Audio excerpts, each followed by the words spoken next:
professionals from health and education will join the social workers to raise increasing concerns about Toby in front of his parents.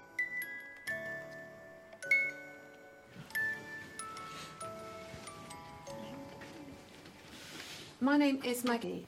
I'm employed by Bristol City Council solely to chair these meetings, and this will be my only contact with the family. But first of all, I want to know what it is the professionals in particular think is contributing to the situation as you find it.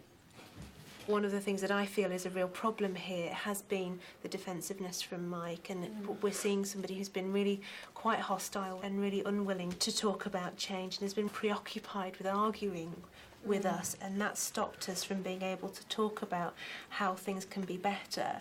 And we would very much hope that Mike can hear the sort of views of today and can maybe consider better ways of trying to come up with a plan that he's willing to take on board, really.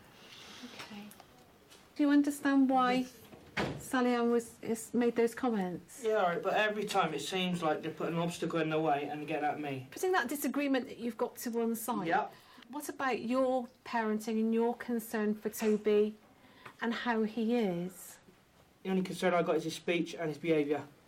If you tell him no, and you start telling him off for summer, he'll throw things. What you guys don't understand, he is an absolute handful. Do you think he gets frustrated because he can't make himself understood? Do you think some of his behaviour might be down to that? Some of it is, but some of it ain't. When you actually tell him no, are you for slamming the door? Just gets more frustrated. Okay. You know he can listen, but half the time you carry on. Nobody has done nothing till now when we're here. And that's why I get irate with you guys. Thanks. It's absolutely crucial that we get the right service engaged, and that will require quite a significant commitment from Mike and Tiffany. I appreciate, Mike, that you do feel quite defensive about the allegations, but don't let that get in the way of actually accessing the services that he needs. He needs his parents to prioritise his needs over their own needs. Sally Ann, what's your view? Do we need a child protection plan? My view is yes. It's not sufficient for us to feel confident that Toby's needs are being protected and that he's not at risk of significant harm. Okay. Suzanne? Yes, I agree. Paul? I also agree, yeah. I agree. But what I am concerned about is that Tiffany and Michael haven't taken seriously his developmental delay and accepted the recommendations of professionals. Okay. I agree also, yes. And the category of that risk I'm going to put down as neglect, because in my view, I think that is the most overriding or the most prominent factor within this case. But that's notwithstanding that there have been bruises and that Tiffany has accepted or acknowledged that that's a result of her handling of him. So key to this is going to be getting the right services in to support Mike and Tiffany in managing Toby's behaviour, because that behaviour management will then hopefully prevent any further need for that kind of handling from them. Okay? Door closing.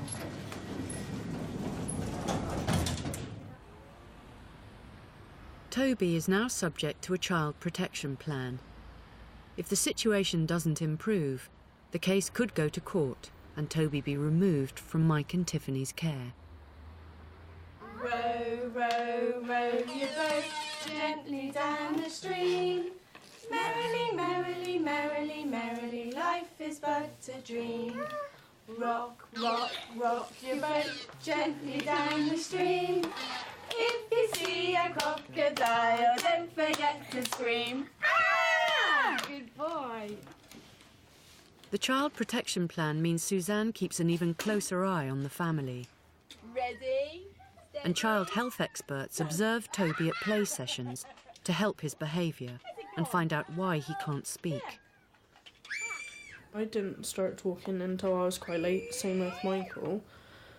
It could be hereditary, it might not, but no one could tell us for sure why he's not talking. I was late talking, I didn't talk to us. 6. What they think, they can carry on thinking. Again, you can't really tell social services going politely as much as I want to.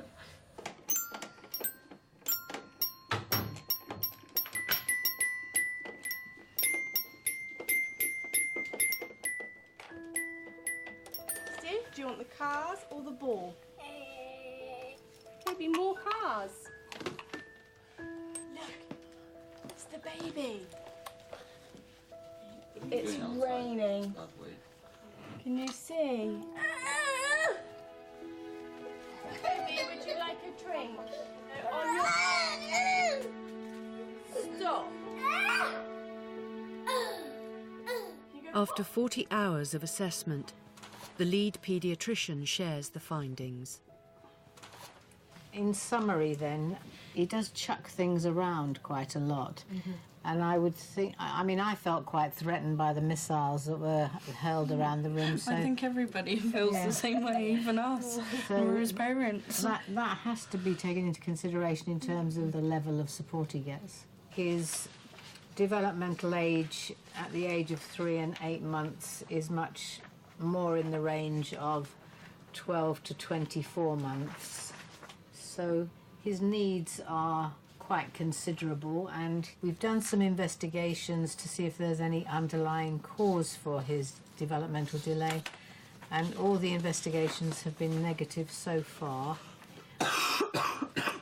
So I think our feeling generally has been that Toby's developmental delay is part of his genetic inheritance. Both Tiffany and Michael had delayed language development, Tiffany was telling me. So this may well be part of a familial condition. However, you know, we do have to acknowledge that there have been other issues about neglect, and you know, those are being addressed within the child protection process, aren't they? Yeah. Good, thanks everyone for coming. Thank you.